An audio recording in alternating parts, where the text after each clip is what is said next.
My dear friends, a very, very heartfelt welcome to you. And this is really a circle of love. And I really mean that. I'm so excited that we have, where is Kerry? There's Sister Kerry. You know, you've been coming here for a long time. So she's very, very dear to my heart. And her beloved husband, then beloved children, Amber, Trinity. And Trinity, I've seen you coming through here, I think when you're younger than Amber even. Am I correct in saying that? Wow. So welcome to this beautiful, beloved family. And I also want to welcome the beloved family of the neighborhood. Sister Neda, and then you have your beloved husband, I forget his name, Tarshid, and son, actually, thank you. And then I will not forget, some of you might not remember, Sister Katie. She was there when we used to have the program for children at ICS. Now you don't know that we have the wonderful beloved community, the Baha'is, who actually did wonderful program for children at the end of 1990s. I think you came in the 2000s here. And beautiful songs and wonderful learning. So a very, very, very, very heartfelt welcome to you, to this beautiful, as I keep saying, circle of love. So I'll ring this bell, which means that we're starting the program, and I always say you're glued to your seats, unless you have to go to the Sanctuary of Release. Straight ahead, just straight ahead there. Okay, my friends, so officially, and a heartfelt welcome to all those people on cyberspace. Salams, shalom, peace, delighted you're here. And we have some people from Portland. My dear friend Cynthia, who used to live in Seattle, from Portland, and Brother Jim also from Portland. Any other people from far away? Okay, enough of my sermon here, okay. And now Brother Andrew, I'll give you the mic. Thank you. Should I stand? Or yes, of course.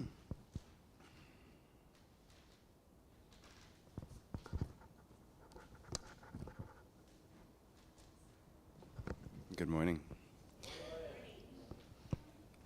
Rainy city ancestors, we gather in this city of gray skies and evergreen stillness.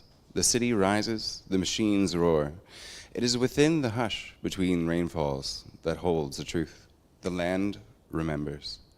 We gather on unceded land that breathes memory, land held by the coast Salish peoples, where once a chief stood in the shadow of change, and with dignity he wrote, "The earth does not belong to a man, man belongs to the earth.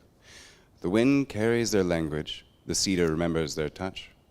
Their songs echo in the trees, their prayers ride on the Puget Sound winds. The voices of those who came after mingle with those who came before.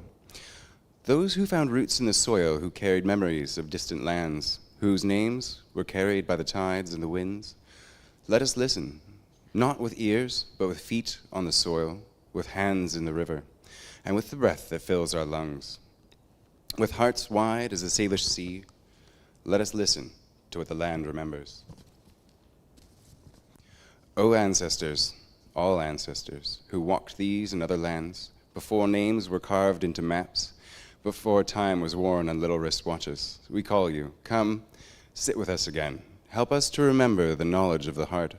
Guide us as we weave our paths together, as we repair and grow anew from what has been wrought.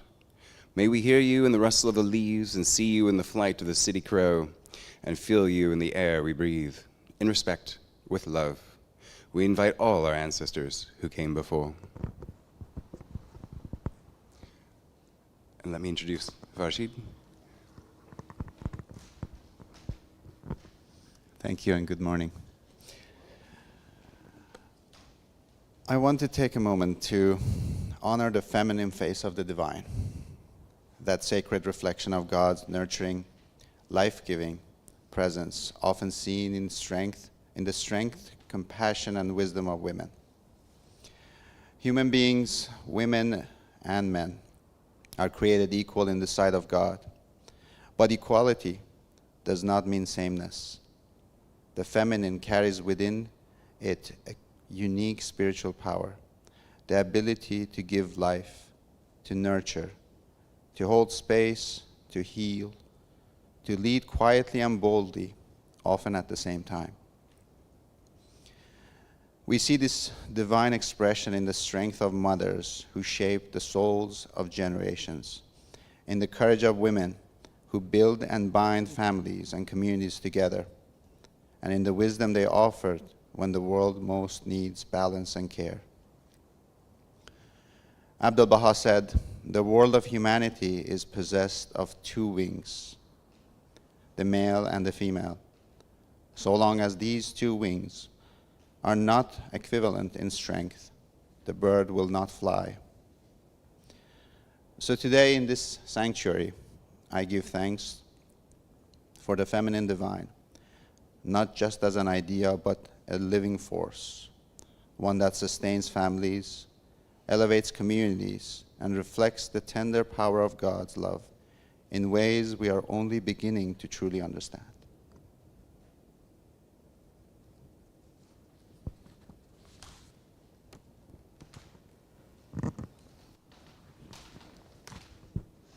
Thank you, Farshid and Andrew and Ember and Kerry for helping us open our service this morning, and Jamal for welcoming us all. My name is Sally Joe, and I wanted to give a brief introduction to what is going to happen this morning in our sanctuary, and we're kind of excited. It's a little different than what we've done lately. And we are focused, as many of you who are coming here regularly this year know, we have an annual discernment, a theme that we try to incorporate into most of our activities and most of our services throughout the year. And this year, our theme is an invitation to create sanctuary in community. So we're taking this word sanctuary from our name, and we're trying to deepen our understanding of how we can create and maintain a place of sanctuary and a feeling of sanctuary in our community here at ICS and in the larger community of which we are a part, both the natural world and the human world that we are a part of here. So this month, and you'll see if you look at the back of your order of service, each month has a different aspect of sanctuary in community. And for the month of June, and we had an extra Sunday in June, so it was a real pleasure for me to try to think of something special to do on this fifth Sunday. And this whole month of June, we've been delving deep into the concept of sanctuary for refuge. And so we've heard many different perspectives on how we find refuge, especially in difficult times. So our theme for today is creating sanctuaries for refuge and transformation. And we're doing that specifically focused on our neighborhoods. So our neighborhood, we have a neighborhood here that our sanctuary stands within, and we have neighborhoods, each of us who goes home to another place, unless you live right across the street, and we do have a member who lives across the street. I don't see her here today, but she often comes. But if you're not in this immediate neighborhood, you're definitely in another neighborhood. And so it was interesting that recently I met Neda through another friend of mine, Maggie's, and Neda started talking about her neighbor named Kerry and how they were doing this project. I said, Kerry what? Kerry what? She told me, Kerry Forrayi. I said, that's our Kerry. She said, no, that's my Kerry. I said, no, that's our Kerry. You know our Kerry? And so I got so excited. And Kerry wasn't there for that little luncheon we had, but I immediately called her when I got home. And I also, told Neda, well, I'm going to get hold of Kerry. We're going to do something here. So anyway, Neda was telling me then, and we've met since then, hearing about the project they're doing in their own neighborhood around the Green Lake area. And I just got so, you guys know how I am. I get excited, right? And I just wanted to do something right now. Let's present this. So I'm very excited for us to learn. And I have to say, I've been interacting more with my neighbors just since we started this planning. And there's more to come. And we have a wonderful service planned, and we have a little activity afterwards. We want everybody to come downstairs afterwards, because Ember and Kerry and Andrew from the preschool that they run in their home, they've prepared some healthy snacks for us all, both savory and sweet, and some wonderful drinks. And we have a little project we're going to have everybody do that you'll understand more after you hear more about the service. But we'd love everybody to come down and just extend your stay a little bit beyond your, usual 11:30 or whatever, and enjoy some snacks, some treats, and a little project that you can join us for after the service. So, that being said, I don't know who's going to start, but I'm going to introduce Kerry, and Kerry will introduce and sort of guide our next portion of our program. And, but before we do that, I forgot, Katie has her song. I'm sorry. Well, let's do that right now. I got all my talking out of the way. I've been yearning for music since 10 o'clock, so bring it on for us, honey, please.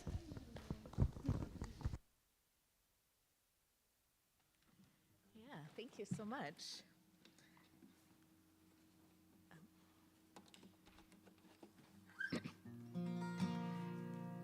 This is a prayer from the Baha'i Writings, and it will open our hearts to the conversation that we're going to have about. Can you get the microphone just a little bit closer to you?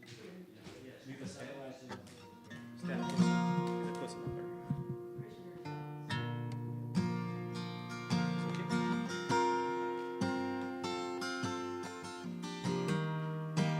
So this is a Baha'i prayer for spiritual refuge.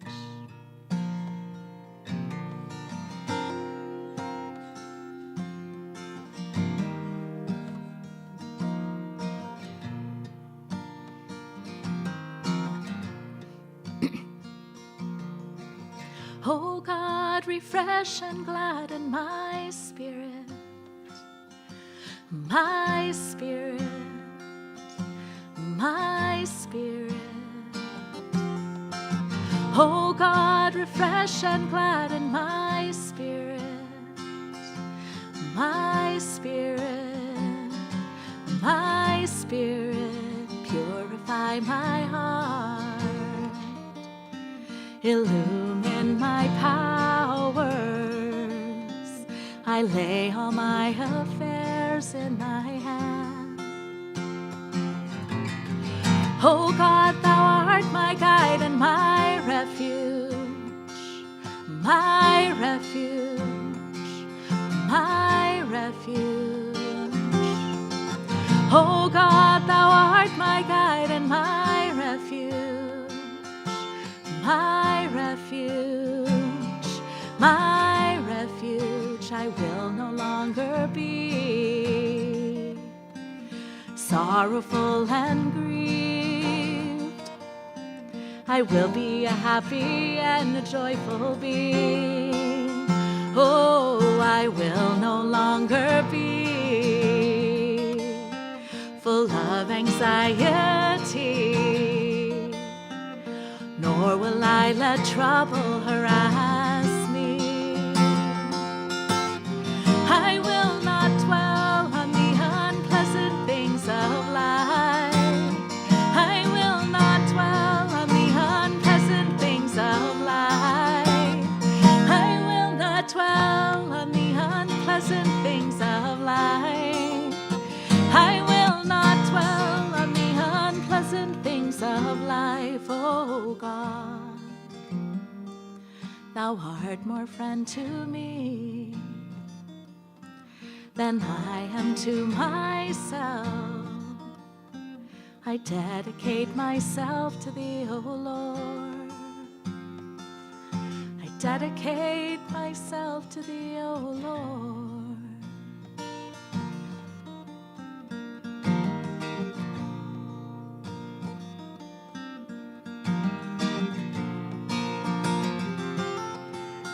I would love if you'd like to sing any part that you feel comfortable. Sing along with me. The first line is, "O God, refresh and gladden my spirit." Sing along. O God, refresh and gladden my spirit, my spirit, my spirit. Again. Oh God, refresh and gladden my spirit, my spirit, my spirit. Purify my heart, illumine my powers. I lay all my affairs in thy hand. O God, thou art my guide and my refuge. O God, thou art my guide and my refuge, my refuge, my refuge. O God, thou art my guide and my refuge, my refuge, my refuge. I will no longer be sorrowful and grieved, sorrowful and grieved. I will be a happy and joyful being. I will be a happy and a joyful being. Oh, I will no longer be full of anxiety, full of anxiety. Nor will I let trouble harass me. I will not dwell on the unpleasant things of life. I will not dwell. I will not dwell on the unpleasant things of life. I will not dwell on the unpleasant things of life. I will not dwell on the unpleasant things of life. Again. I will not dwell on the unpleasant things of life. One more time. I will not dwell on the unpleasant things of life. Oh God,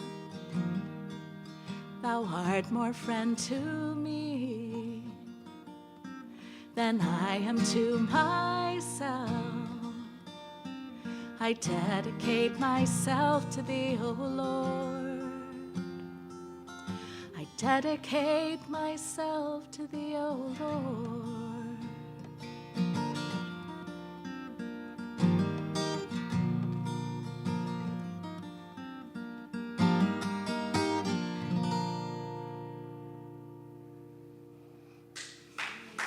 Oh, thank you for singing.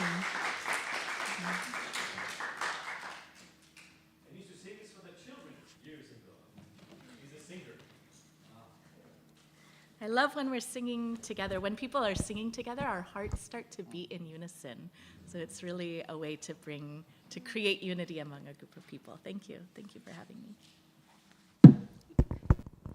Thank you so much, Katie. That was beautiful. And thank you, Sally Jo and Jamal, for having us here today. And thank you to my wonderful neighbor, Neda, who made all of this happen and is the source of our inspiration for today's gathering. Yeah, we definitely won the jackpot with the neighbor lottery with the Sethis next door. So yeah, we'll dive into the current project, but first I want to zoom back to about 20 years ago. I attended a talk in Missoula that was held by the founder of the City Repair Project from Portland, which is a great organization that does many community building things. And when I was at that talk, one line really stood out to me back then. He said, world peace isn't the end of weapons proliferation. World peace isn't what treaties are signed. World peace is knowing your neighbors and knowing the people who live around you.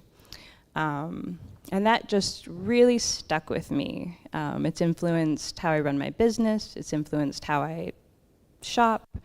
And there's one piece of it that I always craved and never built myself, which is the actual, meeting the neighbors around me. And I had lots of intentions to do this through the years and ideas about how to do it, but I never executed it myself. So fast forward 20 years, and I have a magical neighbor next door who, without ever having a conversation about it, she's doing exactly that. And so, yeah, we got a knock on our door one day, and it's Neda and her daughter Carmel inviting us to their wonderful community gathering instead of now we just finished our 4th one last night in our neighborhood in Green Lake. So I will hand them. Well, thank you for having us in your space, and the admiration is mutual, for sure. And that's actually, I think, one of the things that we've learned through this process is that it takes a group of friends. It takes, or perhaps that's what makes friends, actually. It's to have a few people who have a shared vision and a shared hope and want to build something together. And so that's really what we're learning about here. And like Kerry mentioned, we've had 4 gatherings, and it's a very, very nascent effort, but it gives us hope just to even see some glimmerings of change and kind of strengthening of interaction and deepening of relationships in the neighborhood. So that's what we want to share. I also wanted to backtrack a little bit and give a little context to the inspiration behind all this. So 2 years ago to this day, my son, Nason, who's with us today, and our daughter and a group of friends were playing basketball in our driveway in the front of the house. And like Kerry mentioned, we live in the Green Lake neighborhood, a few blocks from the lake, and it's end of June, it gets busy, right? It gets busy and parking gets horrendous in the neighborhood. And there were cars lined up and down the street, parking where you're not supposed to park. And of course, my kiddos were in 2 years ago, so middle school, early high school at that time, but neither of them were driving. They were playing basketball, and a neighbor who we didn't know, we'd seen her in the neighborhood walking around, but we didn't know her. She came up to the kids, and actually I think we were celebrating her birthday, if I'm not mistaken, came up to the kids while the adults were inside the house and started accusing them of having parked the cars on that side of the road. So she makes this assumption to a bunch of middle schoolers, all kind of brown kids looking like him. And the kids kind of just ignored her, right? They were like, we have nothing to do with this, and she's kind of being mean, and we've learned to kind of, keep our mouth shut if we don't have anything nice to say. So they kind of ignored her, and that made her kind of escalate things, right? Because she wanted to kind of dig into them. And so, she started saying some nasty things to the point where she was saying, why are you ignoring me? Do you not understand me? Do you not speak English? Maybe you should go back where you came from. So at this point, the kids came inside and let us know. And Farshid and myself, I've grown up in the Seattle area, and I've never experienced anything so overt and so in our faces, literally. And Mama Bear came out, and I went out and confronted her on the street. And in my naivety, I was thinking that she may not have realized what came out of her mouth and what it meant. So, I was like, what you said was mean, and actually it was racist. And you need to apologize and take that back. And she stood her ground. And she didn't apologize. And, I just realized sort of where we were at. We were at this impasse, and this is kind of maybe her beliefs or where her perspective, let's say. So that was a really interesting and traumatic experience for all of us. And while the kids had gone inside and and the neighbor had left, she walked on down the street, and I was standing there. There was another neighbor who was walking her dog, who I had never met before. She was a daughter of our neighbor, so she was a grown adult, and she was in town walking her parents' dog. And she came up to me, having seen it from far away, seen the incident. And she was there to console me and to tell me that, of course, that wasn't right, and that actually it doesn't even matter if we're citizens or not, or where my kids were born, where we were born. Like, this, we're a part of one human family, and that this shouldn't have happened. And then the next day, I had a chance to call up a neighbor and to share this situation with her. And she's grown up in the neighborhood, and she's in probably her early 80s herself. And so she knows everyone on the block, and she was able to share a little bit more about this person's background and life experience and her own interactions with this neighbor to help me have some context as to who she is. Not to rationalize it, but it was helpful for me to understand a little bit more about this person's really hard life and the struggles that she's gone through and what perhaps has shaped her own life perspective and who she is and informed her behavior. It turns out subsequently, a few days later, this neighbor I was speaking to on the phone, which had informed me of this other neighbor, bumped into this racist neighbor on the street and took the opportunity to be like, what you said was not right. And actually, we're all immigrants if we go back. And this neighbor acknowledged that. She was like, you're right, actually. And they hugged it out, which was quite shocking to this neighbor friend of ours, because she had never had an interaction like this with this neighbor on the street before. She's kind of known as the curmudgeon on the block. And so this was shocking for all of us. But it got me thinking, too, about how important it is to know our neighbors, and that peace does start at the individual level until it grows from individual to family to neighborhood to the nation. And I think as we look around in our society right now, we realize how fragmented it is and how we don't know what peace at the individual and neighborhood level looks like. So that was the inspiration, and in wanting to learn about this. So there is a Baha'i quote that says exactly what I just shared, that peace first must be established among individuals until it leadeth in the end to peace among nations. And so this was an inspiration for our family to come together, the four of us, and to consult about this and say how can we learn about this, and how can we find others who are like-minded, who want to learn what working towards unity looks like in our neighborhood. And how can we find other collaborators in doing this? And so it started with a very simple yet profound act of starting to visit our neighbors, to get to know them. And have more elevated conversations. So something beyond the weather and what do you do and what games are being played this weekend. But it looked different on each of these visits. So I'm thinking of Andrew, who was always there to have a conversation across the fence and to talk about gardening and to share tips. And it was meaningful. It was simple, but it was meaningful. And with another family, it was visiting them when they had a baby.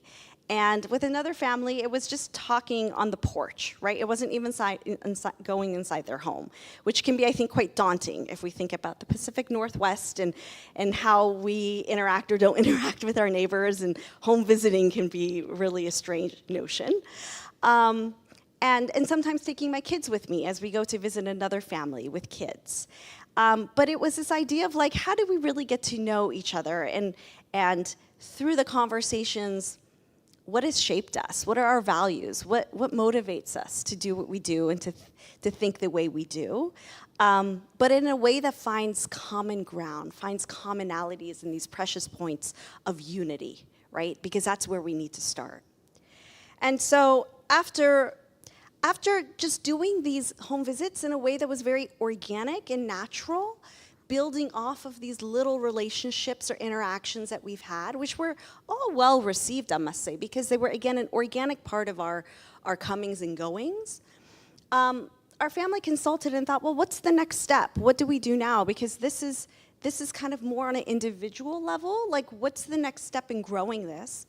And we were inspired by a quote that is in your program that I wanted to kind of highlight parts of it, which says, ultimately, the power to transform the world is affected by love. Love originating from the relationship with the divine. Love ablaze among members of a community. Love extended without restriction to every human being. So this made us pause because we went, it says love ablaze among members of a community, but then it stretches us to think love extended without restriction to every human being. So how do we actually think about this love extending to this neighbor? How do we actually think of love extending to people who perhaps have different political thoughts and different, thoughts on diversity in a different way than we do, or have diverse thoughts than we do. We have to learn about this. And then it continues, this divine love is ignited by the word of God. It's ignited by these divine scriptures of the past, these spiritual truths, these universal principles. To the point that when we have these intimate conversations, as they grow and grow, they create new susceptibilities in human hearts. And they open minds to moral persuasion. And they loosen the hold of biased norms and social systems so that they can gradually take on a new form in keeping with the requirements of humanity's age of maturity. So how do we channel this divine love so that it flows through us to every person whose path we cross? So we realized that this was actually bigger, a bigger thing that we were trying to do, and it takes more than just one household to be striving to do this. And so as a part of this, it was, how do we find community, neighbors who are like-minded, and how can we form this higher, this vision with a higher aspiration, a higher purpose together? And what kind of spaces, like it says in that quote, what kind of spaces can we form in our neighborhood that would help to continue to nurture this? And so we came up with the idea of potlucks. Again, very simple, but if we have this higher vision, it actually can be a space that is more profound and moves us in a process. We don't see these potlucks as events, but that they're part of a process. It's nurturing something greater. And so I wanted to invite all of us to think, those that have participated, to recall these potlucks. And we wanted to share really practically what they look like, as it may be helpful. The first one took place in November of last year. And it was a potluck, so everyone's contributing, and it was about a couple hours, and the first hour we socialized and ate, but the second hour we sat down and had a conversation on a topic that's a theme that's more elevated. And the first one was actually quite simple. It was something accessible. It was, what do you like about our neighborhood? So kind of, we've all made the intentional decision to live here. Why is that? And what can we share about it?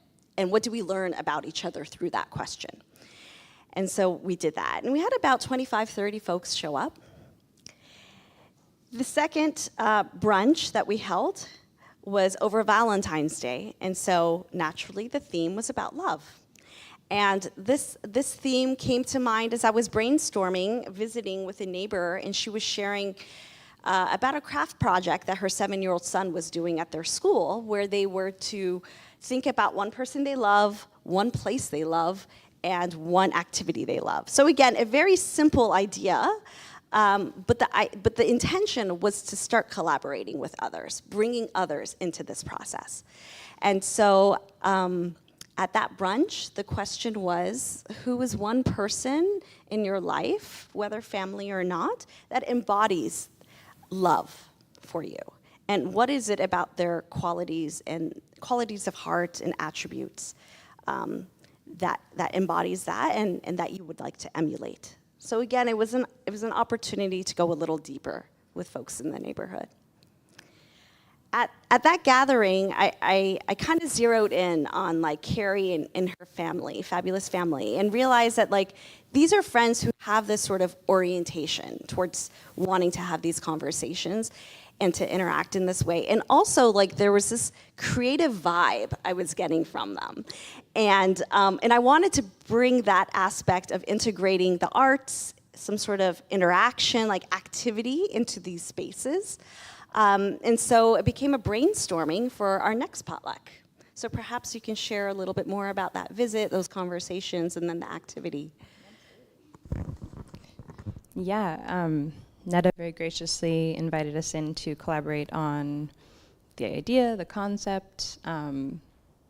Ember actually brought forth the idea of it being Earth. I think it was originally, we're thinking the end of April, and so Earth Day was coming up, and So we started with the idea of earth, and that led to our next planning gathering. And Neda came in with a wonderful concept of community as garden. And so if we look at a community as a garden, what do we need to tend it? What are the components of it? How do we collaborate in that way through that framework?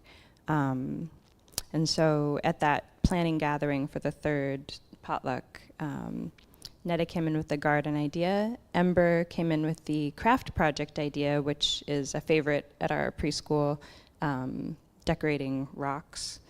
And I really wanted something that was collaborative, that everybody was like working on together. And so from those three ideas, the garden, the art rocks, and a collaborative, process, we started a community rock garden on the corner by the Sethi's house, which has, now been implemented and grown into its own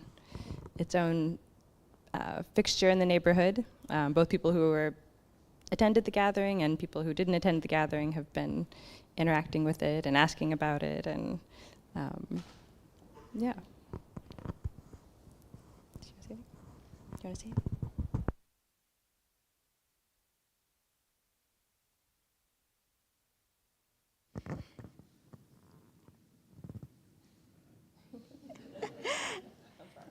And yes, and she does. That's right. We do go around and have anyone who wants can contribute an inspirational quote, and Ember always shares a quote with us. So, and perhaps she'll do so later in the program if she'd like to. Okay, great. And then for the fourth gathering, which was just held last night, as Kerry mentioned, Nason, I think, will share some things that were meaningful to him from that experience. Yeah, so I'm Nason, I'm Neda's son, and the first three gatherings were hosted at our home, but this last night, the fourth gathering, a neighbor of ours just across the street from us offered to host it in their yard instead.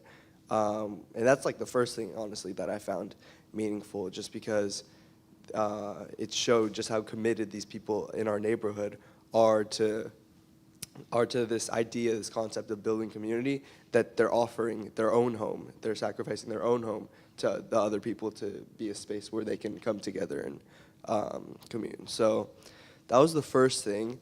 And yeah, last night's potluck was, it was a very fun time. There was just people talking, there was food, there was like games in their backyard. I got to meet a few new people from our neighborhood that I had not met before at these potlucks. There's this one couple who lives across the street and then a few houses down, but I hadn't met them before, and it was great talking to them because they weren't really what's the word, included. They weren't really participating in these neighborhood events before. This was their first time coming to one, and when I met them, they were a very nice couple, and we talked about the rock garden. They asked, our topics of conversation was the rock garden, and they asked me about it. They were like, "Where did it come from? Why did you guys choose to do this?" And it was great because I got to talk with them about what it means to build a community and how that relates to the greater world, and how you have to start with building your community and uniting your community before you can unite the greater population.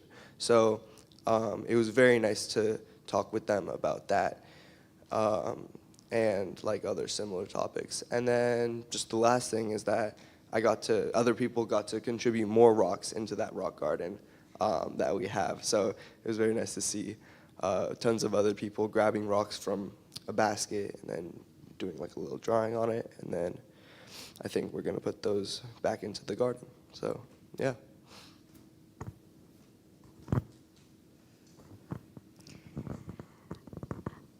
I think it's important to highlight that each of these spaces has become an exercise in exploring spiritual concepts, whether or not people recognize it and whether people are spiritual or not, right? These concepts of love, these concepts of unity, of community, to me, like these are spiritual concepts that we're trying to learn, like how do we translate this into social reality, right? We have this conception, but then what does that look like?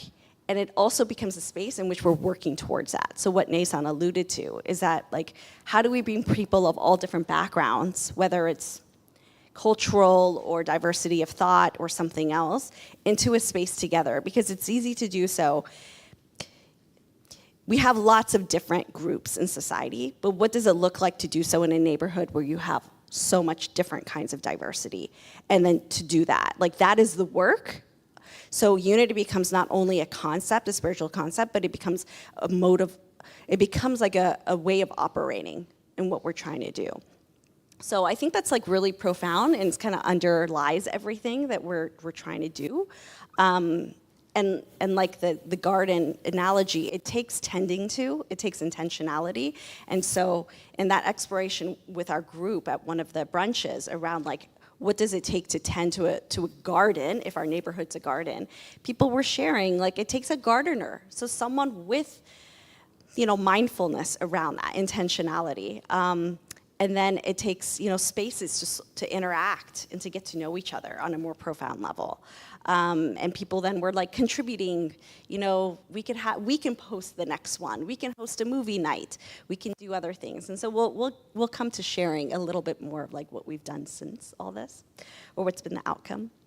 But I did want to back up and just share a little bit more now about like what is the inspiration behind all this.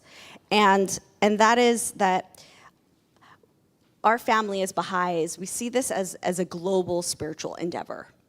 And that the Baha'i community for the last 30 years around the world has been working in neighborhoods to try to develop a new pattern of community life built on spiritual principles of unity and justice and kindness and generosity. And Baha'u'llah's vision, so Baha'u'llah is a prophet founder of the Baha'i faith, and his vision for humanity is that this concept of unity, and now is the time for the maturation of humankind, and we're moving towards our spiritual evolution, our spiritual destiny, which is that of the oneness of the human family, and that recognition, and that's an essential spiritual truth, and that we need to move towards understanding and recognizing this oneness of the human family to then realize unity. So actually, it's a prerequisite, this understanding of oneness, before we can achieve to unity. And we need unity before we can achieve peace. So that's kind of the framework, if you will. He told us that there's one creator, and that there's one human family. And if that's the case, that there's actually only one religion, because these religions all have one divine source. And so these divine teachers that have come to the world at certain times, at certain stages and ages, they renew these spiritual truths, but they also share new social teachings that are relevant to the age and stage in which society is living in at that time. And that what the world sorely needs now is a shared new vision for humanity, and that he has brought universal spiritual truths, but also social teachings that can address the ills of society now. So there's this quote that says, Baha'u'llah has drawn the circle of unity. He has made a design for the uniting of all the peoples, and for the gathering of them all under the shelter of the tent of universal unity. This is the work, and we must all strive with heart and soul until we have the reality of unity in our midst. And as we work, so will strength be given to us. I think of our ancestors and calling upon them when I think about this idea of strength and confirmation. So, hopefully this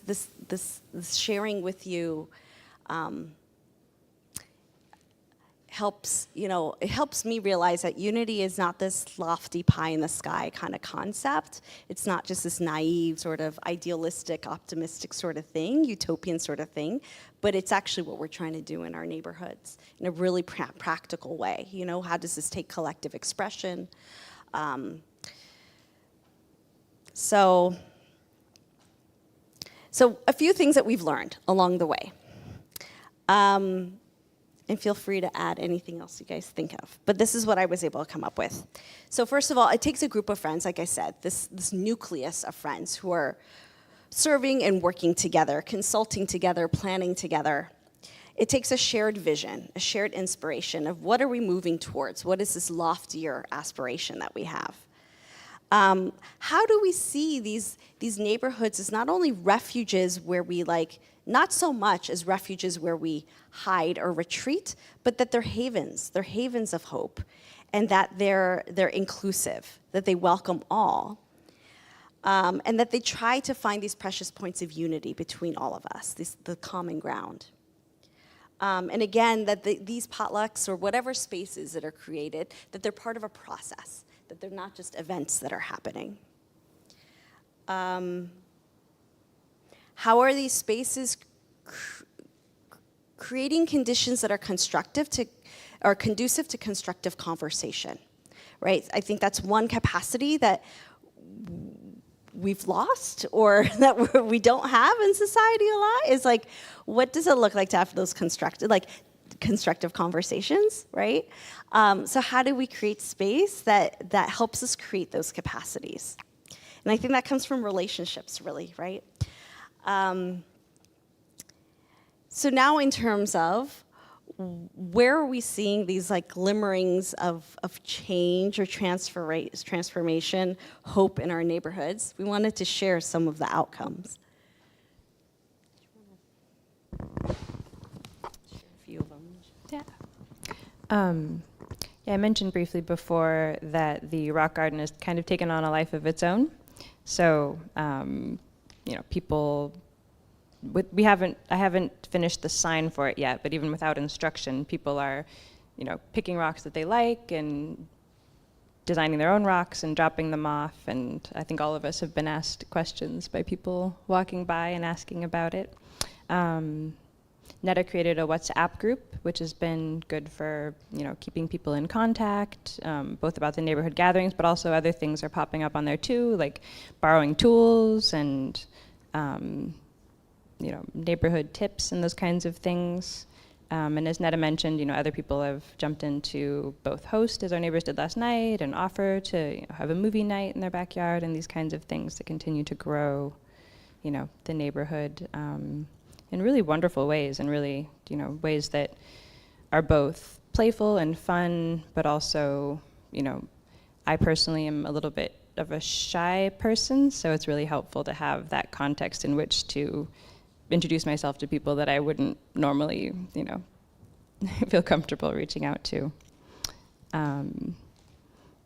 Yeah, there's a story, to bring it back full circle, that definitely Neda's to tell. Yeah, so a couple things. So one is that after the potluck on the theme of love, one of my neighbors shared with me a while after that there's been some abrasiveness between her and one of the other neighbors, incidentally about the fence. Right, so it's the neighborhood thing, the fence, and that they were redoing the fence, and that there had been some, some comments made, passive aggressive things, and she was like, but it happened after that brunch that we had on love, and it made me realize that I just need to continue to be nice to her, and that actually where this is coming from is from a place of fearing change. She's lived here for a long time. She's one of the elders in the community, and that fence, is a what's the word I'm looking for? It's a source of familiarity, and it indicates change. And that's what's bothering her. And she had the spiritual perception, whether or not, she sees that as such, like, that's how I read it, right? To be like, I need to be forbearing and to continue with this as a, and so she invited her to the potluck that was held last night, and is continuing to, show that kindness. And I think that came from the inspiration from the potluck around the conversations around love. We're also now exploring like another space in the neighborhood for those who are interested. It may not include everyone, but similar to what happens here on Sundays at the Sanctuary, a devotional space where neighbors can come together and to share inspirational quotes, prayers, songs on the theme of peace, especially with everything going on in the world right now. And so again, it's this idea of like, how do we work as different kinds of people towards unity, and find collective expression for it. And maybe that'll lead to like conversations around what are the needs in our community? How can we do service projects together? I think we'd have to see where it goes.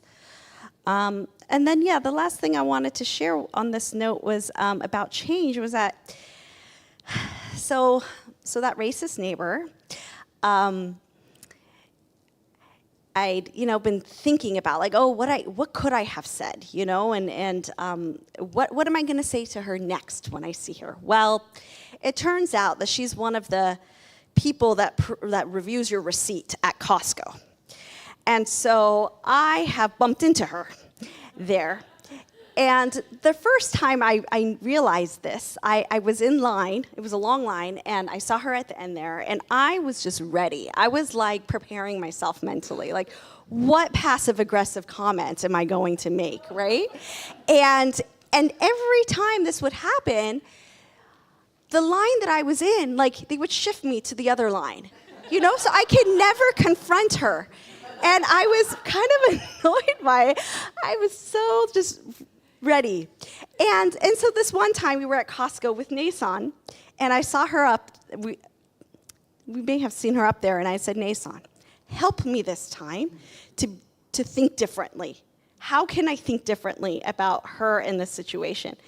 And he was like, Mom, like, come on, she's a spiritual being. Like, she is someone who has her own faults and her own flaws. Like, you need to raise yourself higher than that. And it was on that occasion that we ended up meeting her at the front of that line. And so she reviews that, and I don't think she recognized me because she was very friendly and talking about the products in my cart. This is a new one, let me know how it is. And so right as we left, I had nothing prepared, but I just said, see you in the neighborhood. And she kind of stopped and did this double take, and she was like, oh, are we neighbors? I said, we're neighbors. And she said, and she put her hand on me, where do you live? And I said, I'm the gray house at the corner, And so she's thinking about this. Oh, okay. And didn't let on about anything.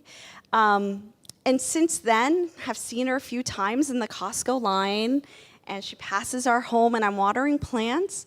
Hi, how are you? Both her and I kind of engage at this level of pleasantries, and at Costco too, every time, see you in the neighborhood. And so, things are, I think, slowly but surely moving in the right direction. With that said, a couple weeks ago, I was talking to a friend out in our front yard, and she passed, and she looked and said, what's up with that rock garden? What's happening there with the rocks? So it was an opportunity to share, and I said, we're trying to strengthen our sense of community in our neighborhood. And so we've created this rock garden because we're all thinking about how we can tend to it and what it takes to be a stronger neighborhood and, really know each other and have love and kindness. And do you want to add some rocks? She said, sure, I love that. And so my son and I yesterday dropped off some rocks. Kerry and her family gave us some paint pens and some rocks, and we wrote a note in case she wasn't there, and she was not there, so we just dropped it off. But I see this as being the next step in this process. And it's not starting with inviting her to our potlucks, but just a home visit. And we'll see where that goes. And I did not leave my phone number on the card. I wrote my name, of course, but I said I'll be back to pick up the paint pens. So hopefully that'll be another opportunity to interact with her at some point. So 2 years later, we're making a few steps forward.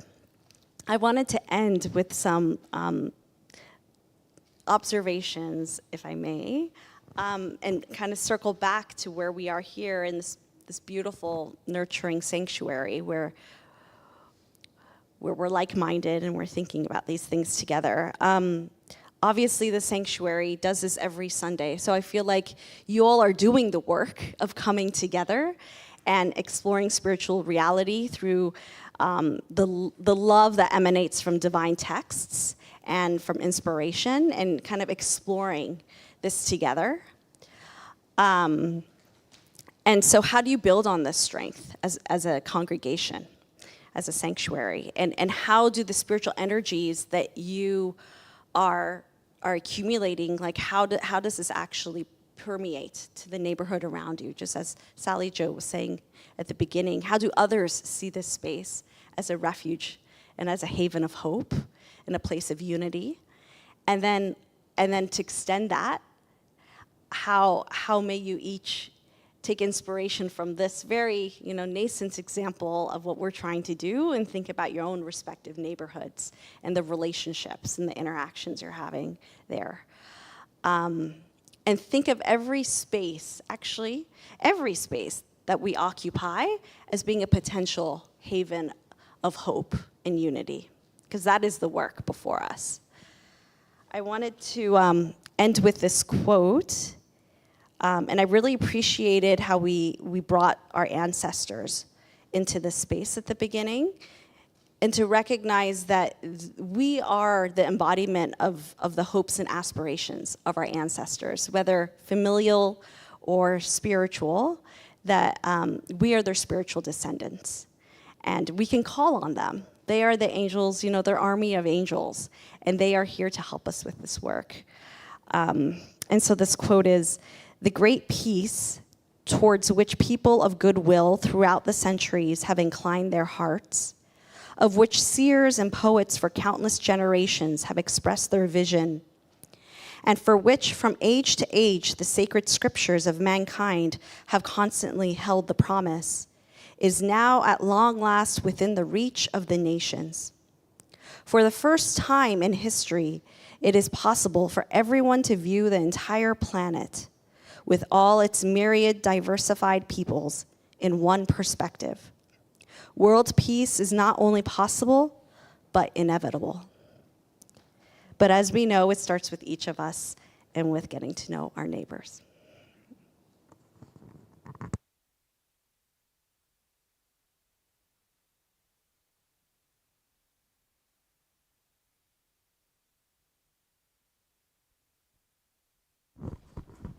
So before we move into some community conversation, and we do want to have a chance for people to respond to the presentation, I've asked Katie to give us a little more music that we can kind of let all this wonderful information and inspiration kind of settle into our hearts, and before we move into more talking. Thank you, Katie. This is a song about how even in a world where really, really big things are happening in the world, and a lot of it is really dark and difficult, but even when there's darkness, even a small amount of light can illuminate that space. Even a small candle or a collection of small candles can bring light somewhere. And no amount of darkness can drown out that light, but a small amount of light can illuminate a space like that. So this is a song about the light that even small actions that we do bring to the world.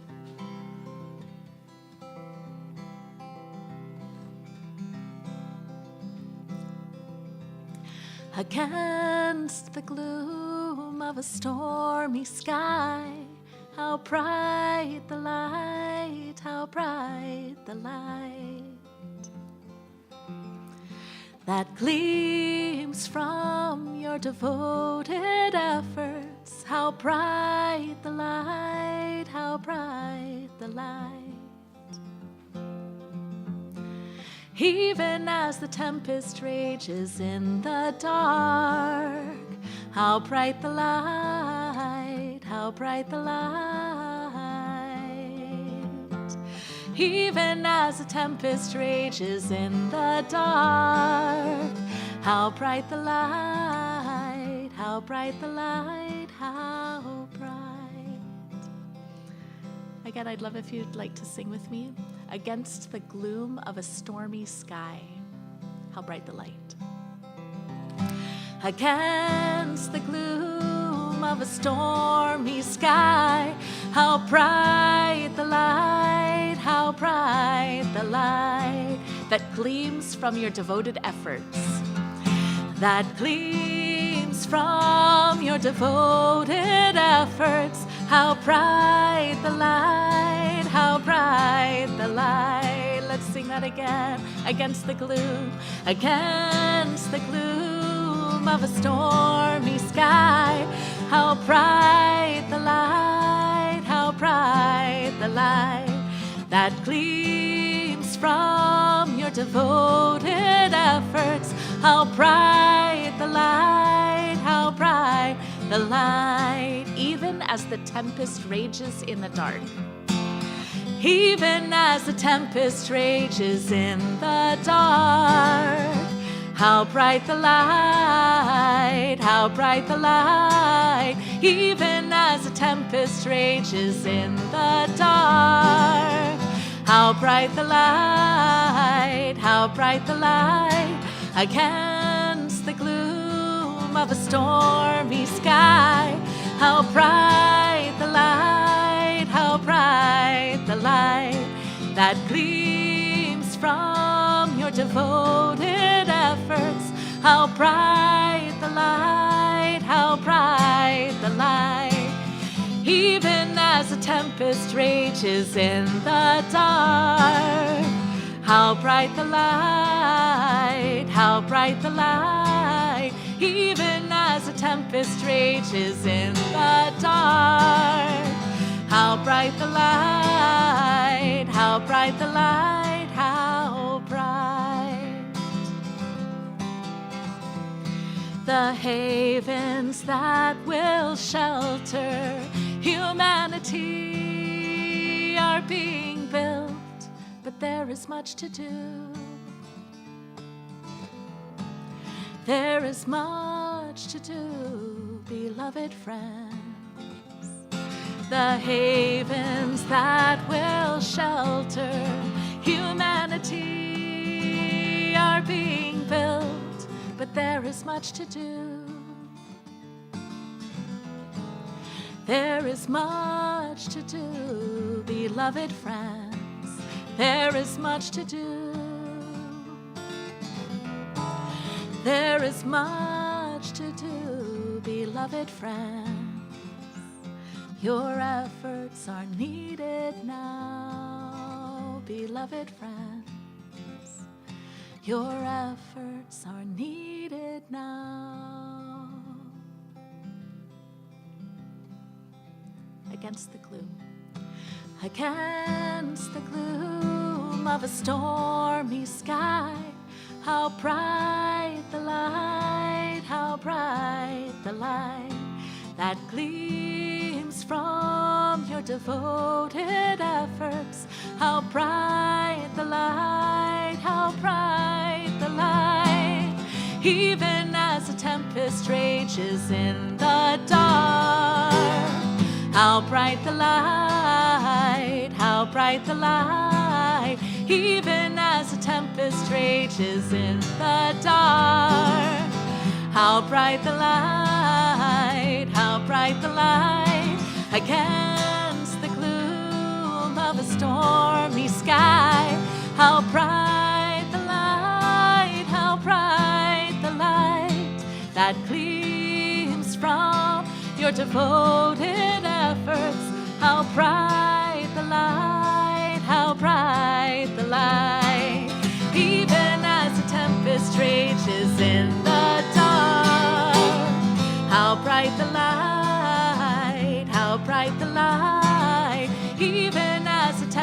rages in the dark. How bright the light, how bright the light, how bright the light, how bright.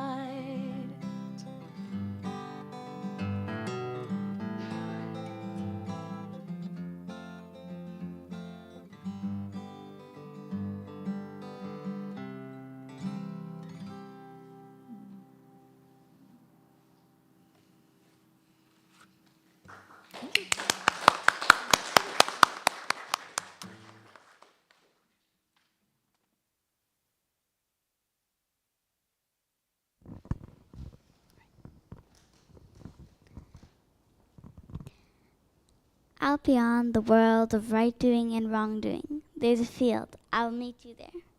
When the soul lays down in that grass, the world is just too big to talk about.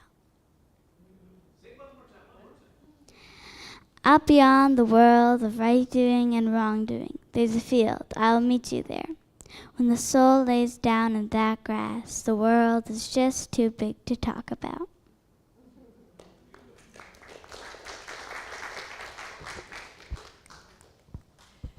Thank you, Amber, for your Rumi poem. You know, she's a little protege of Jamal. She just knows so many Rumi poems. We love them. If you ever want to join my class, it's because of her. She reads poems in my class. And so this point, we want to take some time now to give the congregation a chance, give all of us a chance to respond, to maybe think about how this presentation today might relate to our own community, our own neighborhood, our own place in the neighborhood, and to think about what has come up for you during this conversation. And what we can do is I can pass the mic if you either have a comment, a question, or any kind of a reflection. We can take some time to do this. And we will take, as I said, we'll take maybe about 10 minutes for this, and then we will continue the conversation downstairs over an actual activity and some snacks, which will allow us to talk more about how this, I mean, there's so many things we could discuss. So we'll take some time to hear from each other now, and then we'll go into our, do our little upcoming gatherings and that thing and close the live streaming. But we'll leave the live streaming on for now, and let people make their comments just through the microphone. We won't bring the camera around. So if you'd like to share. Okay. Thanks so much. Your story is so inspiring. But I think of my neighborhood, and we have a beginning. We have 2 events that we do every year where everyone comes. We all know each other. People have lived there forever. We're friends. But when I think of trying to do it with a theme and wanting them to talk about something, or love, I feel like they'll be like, oh my God, this is religious, or this is so corny, or, and the fact that you got 20 or 30 people and people actually did it, and maybe do you want to start with something and work into that, or do you want to start with that and see who comes? I guess that was the main thing I was thinking of. And maybe I shouldn't anticipate barriers. Maybe I should be more positive about it. I just know some of my neighbors, they're kind of blue-collar guys, that not to sound, would kind of roll their eyes, in response. But we've got this basis. I mean, there's unstated love there. I mean, people help each other. We do this progressive dinner every year where we move houses, with salad and soup, and everybody just talks and catches up and connects and finds out more about other people. But it's without the framework that sounds so wonderful. Do you want to respond to that, or we just kind of let it settle for a minute? Maybe someone else will. Yeah, that was actually one of the things that struck me about how Neda had organized this, is that it's kind of hiding the medicine. You know, it's not overtly spiritual or religious in any way. It's just an open invitation about these subjects, like you mentioned, that you may or may not personally think of them as spiritual or religious, but they are universal. Neighborhood, love, garden. So, yeah, I think it's brilliant that while this is, you know, very deeply inspired by their faith and Baha'i practices, that's not anywhere on the surface that would, you know, be repellent to people who, you know, are genuinely sometimes a little unsure about those kinds of spaces. So yeah, that's actually one of the things I've given Neda a lot of credit for, is the way she designed it. Well, and it's not meant to be sly, but it is, yeah, I think it's, if my perspective is that every human being is a spiritual being, and that we all have a soul, a spirit that aspires to strive for our highest kind of nature, or our spiritual nobility, then I know going into every conversation, interaction with another human being, that there's a place for where they want to connect at that level, and it's about finding it. So it's about, again, the conversation, the relationship. And so it might look different for everyone, but like if that's my orientation and my assumption coming into an interaction, then it's about souls trying to find that place in the middle. So that's beautiful to hear what's happening there. And it seems like you have fertile ground, and you just need to, it's going to look different in every neighborhood because everyone is different. Yeah. Oh, was that? Okay. Thank you. Anyone else have a comment? Well, I just want to thank you for the inspiration. I moved in about a year ago into a new condo building, a new home, a new community for me. And, you know, I'm very spiritually oriented, and I'm shy about showing it. But I think, like you, you know, it's just about humanity, and it's about love and connection. And I'm finding, as I meet my neighbors who are very different than me, that if I do show up with that love and that, you know, connection, that they respond. But to take it a step further, I think I'm inspired to like have a community tea or something, and just, you know, just be myself there instead of like being a little shy. So thank you so much.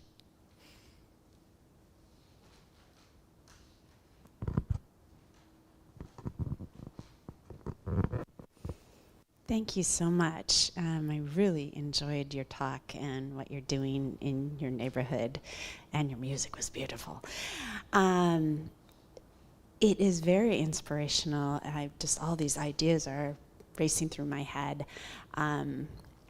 But I want to ask you, like, how did you first approach people? Like, how did you go about inviting your neighbors? Like, hi, I'm your next door neighbor. You want to have a barbecue? Or how did you do that? How did you open up the conversation? And how did you get so many people to show up? That's incredible.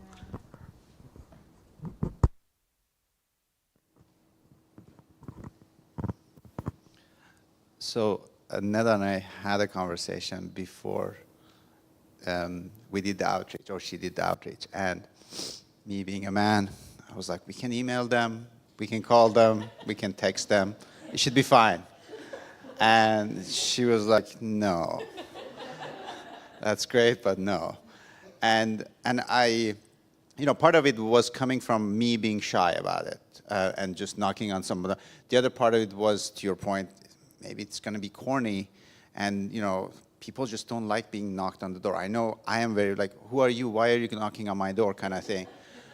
And what I thought was very, you know, inspirational, the way Neda did it was,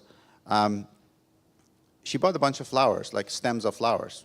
And I think maybe it wasn't the first time, or maybe it was the first time, I don't remember. But she took one of our kids with her at each visit, and partly to just show with action, so they learn from her. But also with that small gesture of having a flower in your hand, hi, I'm your neighbor, that it sort of resonated with that deep sense of wanting to connect. I think that's what it was. It was a very simple gesture of kindness that resonated. But I wasn't there, so she can probably fill in the blanks. But I think it has to be natural and organic, and it's so relational. All of this is built on trust, right? And so it was about doing the visits. And again, some were on the front porch, some are, in the yard, some are inside homes. Whatever is just organic and natural, and you can only meet people where they're at, And that's just, again, it's thinking long term. So it's like one little step, one little interaction, one little conversation. And after those visits developed over again and again, then when it was this idea of, okay, let's do a potluck or something kind of bigger, it was actually a very transparent conversation. Like, hey, I would love to strengthen our neighborhood sense of community, And I'm wondering like how we can do that in a way that like everyone can contribute to it.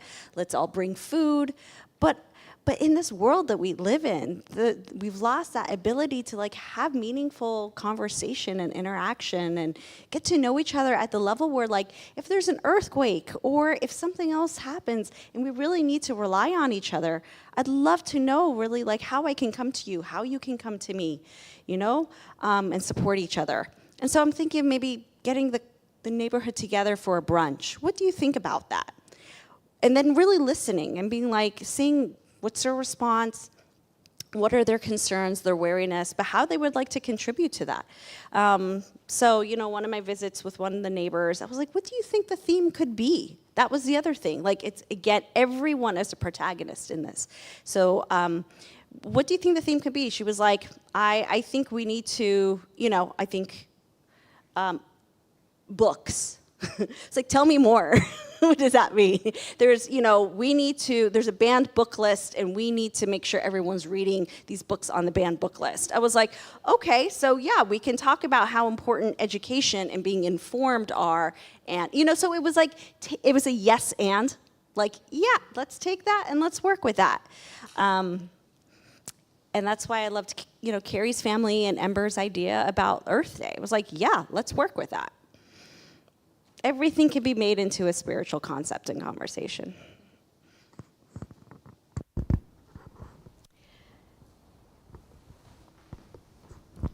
Yeah, even blue-collar guys fall in love and have families, so. Since my career was in a blue-collar profession. There's quite a few years ago when I had this idea that I would go around and when I'm out in public and if I'm interacting with somebody, either at a store or whatever it was, I might end up say, well, thanks, brother, or thanks, sister. I would say that. And I thought, now, is this going to be weird? I wasn't sure. But I just started doing it, and sometimes people wouldn't respond, but other times, most people had a very positive response to it. And only one time in this 30-year odyssey did one person say, I'm not your brother. I said, okay, I'm all right with that.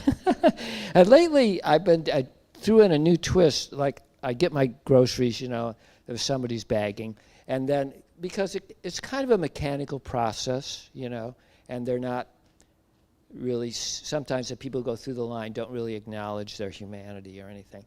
But when I get to the end, I look at them.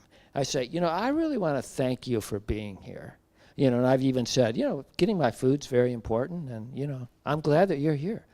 And without fail, it puts a huge smile on their face. So it can seem weird to approach people, but it's only because we just don't do it that often. If you just start doing it, then that becomes the normal.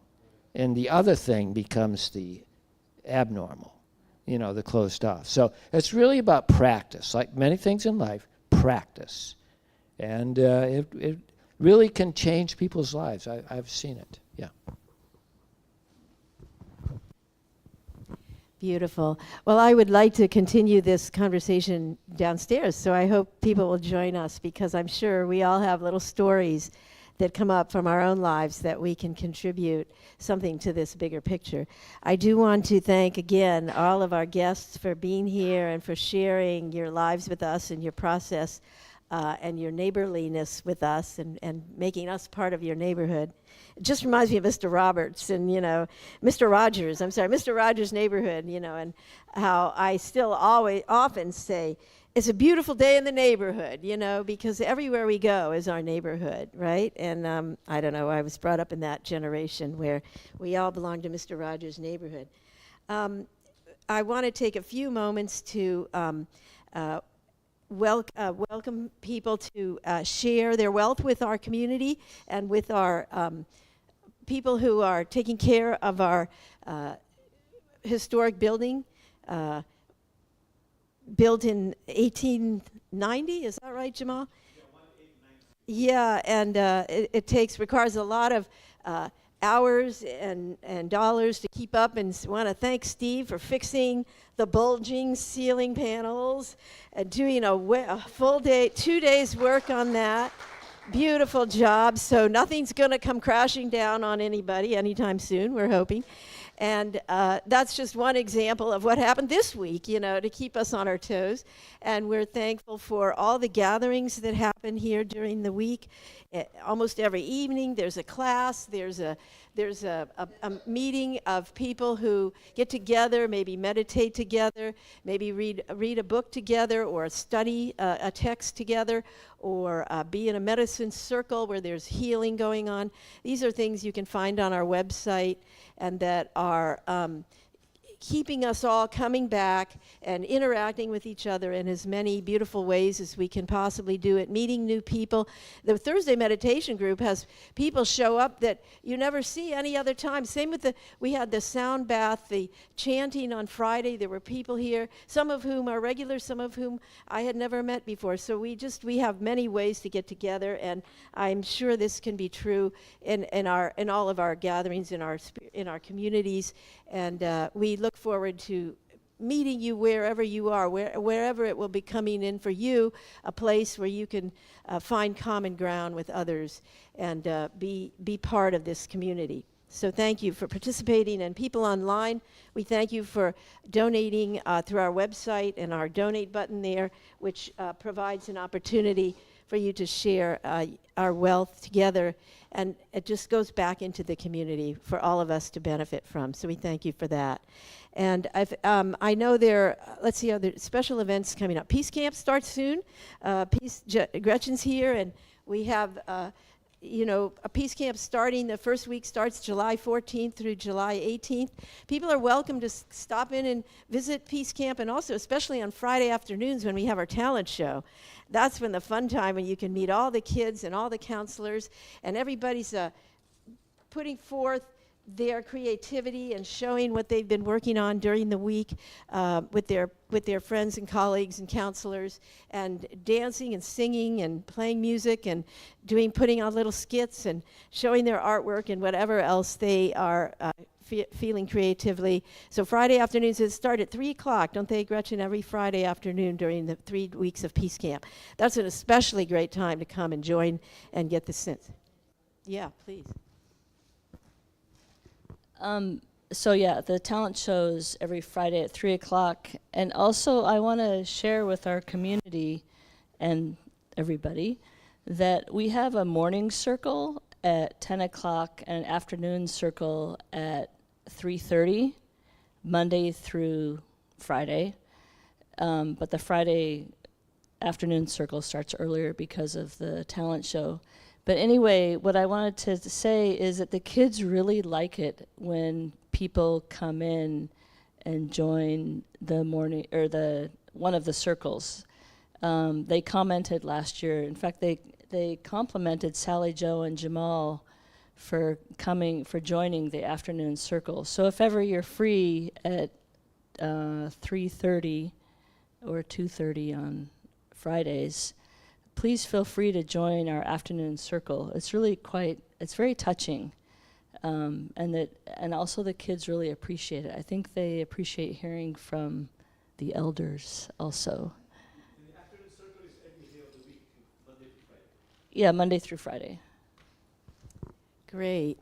Anybody else have any special announcements or anything you want us to know about before we say goodbye to the folks out in cyberspace And we appreciate having you here with us. And then we will take just a few minutes for our prayer time.